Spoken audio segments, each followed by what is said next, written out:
former British Prime Minister John Major announced the formal separation of Prince Charles and Princess Diana in December 1992. Mr. Major explained to the nation that the royal couple were separating amicably.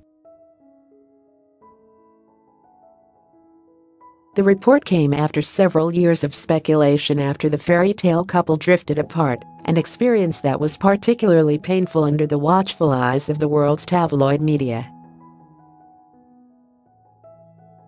The moment Princess Diana decided to fight back, how Princess Diana upstaged John Travolta at White House party prior to the separation, Prince Charles's fate had been dictated by a series of humiliations, not least by Diana's disclosures in Andrew Morton's 1992 book Diana, Her True Story, biographer Tom Bower writes in an explosive 2018 book.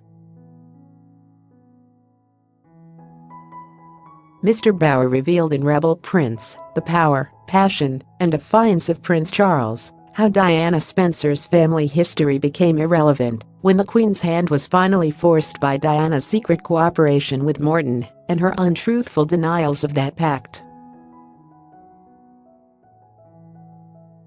Princess Diana could trace her family's British ancestors back to 1478, while the Windsors only emerged from their previous name, the Saxe-Coburgs, in 1917.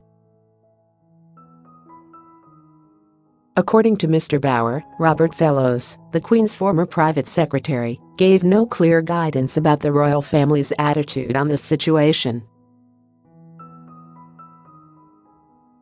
Mr. Morton's revelations on Charles and Diana had broken through the carapace of lies about the royal marriage.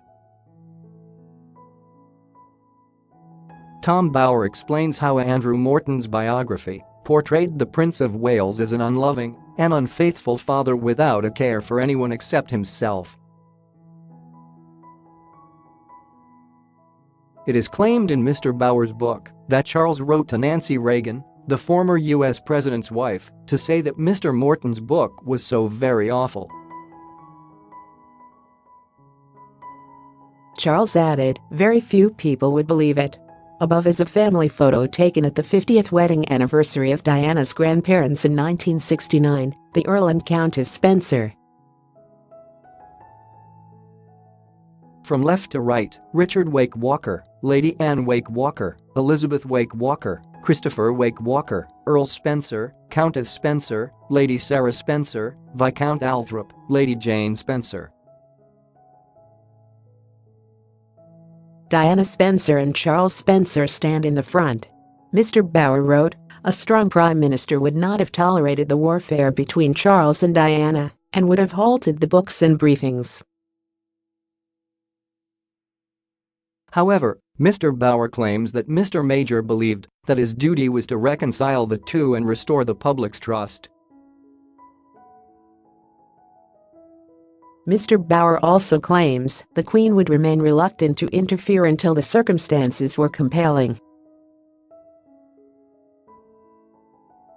The biography concludes that the Prince of Wales agreed to the Queen's insistence that he and Diana formally separate